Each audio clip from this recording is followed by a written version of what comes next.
वृश्चिक लग्न एवं वृश्चिक राशि की भी संपूर्ण रूप से जानकारी दे दूं, तो सबसे पहले वृश्चिक को अंग्रेजी में किस नाम से जाना जाता है इसकी चर्चा करते हैं। तो वृश्चिक को अंग्रेजी में स्कॉर्पियो के नाम से जाना जाता है और इसके स्वामी ग्रह मंगल होते हैं और इसके प्रतीक चिन्ह जो होते हैं विशेषतः इसको जो संज्ञा दी गई है बिच्छू की संज्ञा दी गई है, इसे हिंदी में बिच्छू कहते हैं और अंग्रेजी में स्कॉर्पियो के नाम से जाना जाता है। अब यह चर्चा करते हैं कि वृश्चिक राशि का आखिर निर्माण हुआ कैसे। तो वृश्चिक राशि का जो निर्माण हुआ आपका विशाखा नक्षत्र के 1 चरण से, अनुराधा नक्षत्र के 4 चरण से और ज्येष्ठा नक्षत्र के 4 चरण से, मानी 9 अक्षरों से इनका निर्माण हुआ। तो इसके अंतर्गत जो विशेषता आते हैं, गुरु आते हैं, शनि आते हैं और बुध आते हैं। विशाखा गुरु का नक्षत्र है, अनुराधा शनि का नक्षत्र है और ज्येष्ठा नक्षत्र जो है बुध का है। इन तीनों के मिलन से ही इस राशि का निर्माण हुआ।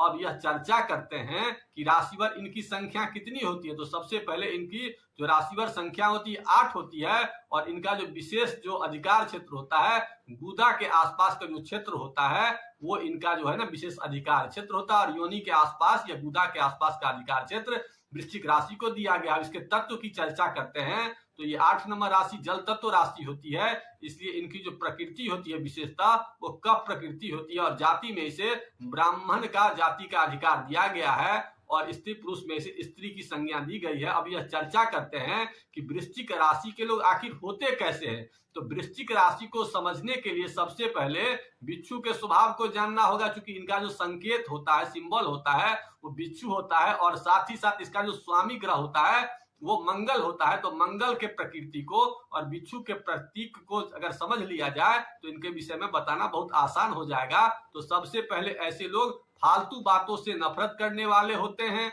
जल्द क्रोधित हो जाते हैं, दूसरों के कार्य क्षेत्र में विशेष रूप से हस्तक्षेप नहीं करते हैं और वैज्ञानिक विश्लेषण करने वाले होते हैं और विशिष्ट पसंद करने वाले होते हैं और दृढ़ निश्चयी होते हैं और दूसरों के बातों से विशेष ये मतलब नहीं रखते हैं और तीव्र क्षमता वाले विस्फोटक होते हैं, इसलिए तुरंत इन्हें गुस्सा हो जाता है। इसके साथ साथ स्पष्टवादी होते हैं, अनुमान लगाने में ये विशेष तौर पर माहिर होते हैं और रहस्यमयी प्रकृति के होते हैं। ऐसे लोग विशेष रूप से महत्वाकांक्षी भी होते हैं और मंगल की राशि होने के कारण ऐसे लोग परिश्रमी भी होते हैं। ये सब गुण इनके अंदर में विशेष रूप से पाया जाता है। साथ ही साथ ऐसे लोग अपने मेहनत से खूब धन को भी कमाते हैं और चूंकि मंगल की राशि होती है इसलिए ऐसे लोग विशेष रूप से साहसी भी होते हैं। अगर इस प्रकार का आपका स्वभाव दिख रहा है तो आप समझ सकते हैं कि आपकी राशि या तो वृश्चिक लग्न हो सकती है या तो आपका राशि वृश्चिक हो सकता है। इस सब गुण वृश्चिक लग्न और वृश्चिक राशि वालों के लिए होती है।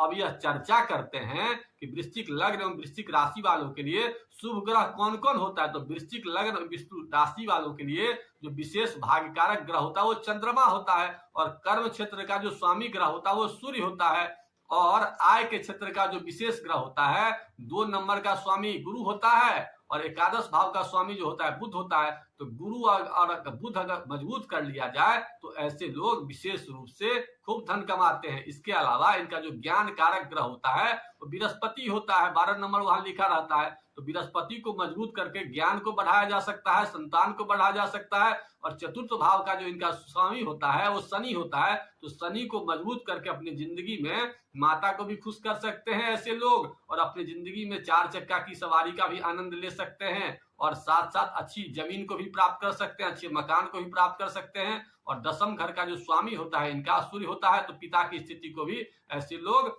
मजबूत कर सकते हैं सूर्य को मजबूत करके। इसके अलावा अब यह चर्चा करते हैं इनके जीवन साथी का जो ग्रह होता है वो कौन होता है।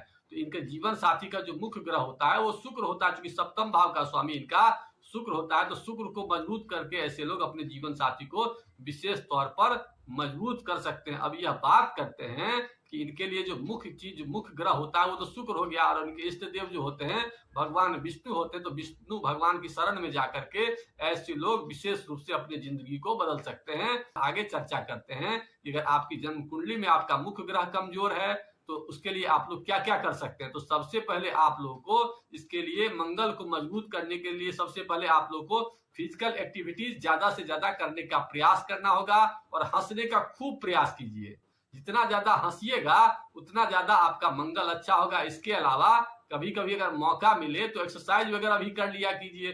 किसी भी प्रकार से फिजिकल एक्टिविटीज करिए, या तो स्पोर्ट्स एक्टिविटीज करिए या नहीं तो एक्सरसाइज करिए, जैसे भी आपको हो, या काम धंधा करिए, तो ऐसे में आप देखेंगे कि आपका मंगल मजबूत हो रहा है। और मंगल को मजबूत करने के लिए, अपने मुख्य ग्रह को मजबूत करने के लिए कभी कभी ब्लड प्यूरिफायर का भी प्रयोग किया कीजिए, जिसके लिए आप गिलोय का प्रयोग कर सकते हैं, नीम का प्रयोग कर सकते हैं। इन पदार्थों का प्रयोग करने से आप देखेंगे कि आपके शरीर में विशेष रूप से जो है शक्ति बढ़ रही है। इसके अलावा कभी कभी आप प्रातः काल वामन क्रिया भी कर लीजिएगा, उल्टी करिएगा, इससे भी मंगल ग्रह मजबूत होंगे। और नमक का और चीनी का प्रयोग, दोनों का प्रयोग संतुलित मात्रा में करना चाहिए। इसके अलावा कभी कभी मिट्टी वगैरह का भी दान कर सकते हैं, मिट्टी वगैरह का दान करेंगे तो इससे भी आपका मंगल ग्रह मजबूत होगा।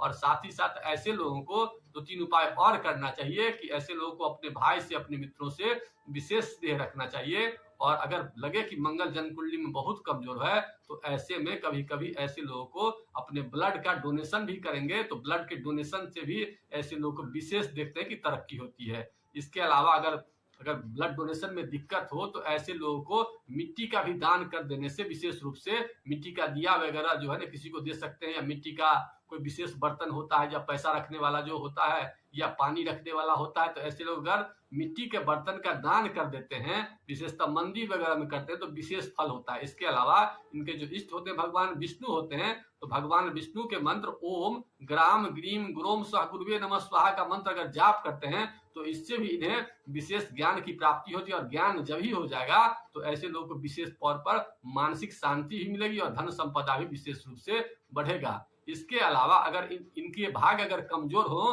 तो ऐसे लोगों को सफेद रंग का एक धागा सोमवार को अपनी कलाई में मां के द्वारा धारण किया जा सकता है। सफेद अगर धागा न हो तो चांदी का भी धारण अगर करते हैं तो इनके भाग्य में बढ़ोतरी होगी। इनके कर्म में अगर काम धंधा न मिलता हो तो ऐसे पोजीशन में इन्हें नित्य दिन उगते सूर्य का दर्शन करेंगे तो विशेष रूप से फायदा मिलेगा। और अगर इनके विशेषता अगर ज्ञान संतान में विशेष प्रॉब्लम हो, भगवान विष्णु की आराधना करनी चाहिए। और पारिवारिक जीवन, अपने लाइफ पार्टनर से कोई विशेष बाधा हो तो ऐसे लोगों को शुक्र को मजबूत करना चाहिए, विधवा औरत की विशेष सेवा करनी चाहिए, और साथ ही साथ अपने आप को सजा कर रखना चाहिए। ये सब उपाय अगर आप करेंगे तो देखेंगे कि आपके जिंदगी में कितना भी ग्रह खराब हो, बहुत जल्द आपके जिंदगी में एक विशेष बदलाव आएगी और आप जिंदगी को अच्छी तरह से जी सकते हैं। इन्हीं बातों के साथ आज के एपिसोड को यही समाप्त करते हैं। आप लोगों को पोस्ट अच्छा लगा तो लाइक करिए, और किसी प्रकार की मन में कोई शंका हो, कोई क्वेश्चन हो तो उसे कमेंट बॉक्स में लिखिए। मैं उस कमेंट बॉक्स में आपके शंका का समाधान देने की कोशिश करूंगा। इन्हीं बातों के साथ आज के एपिसोड को यही समाप्त करते हैं।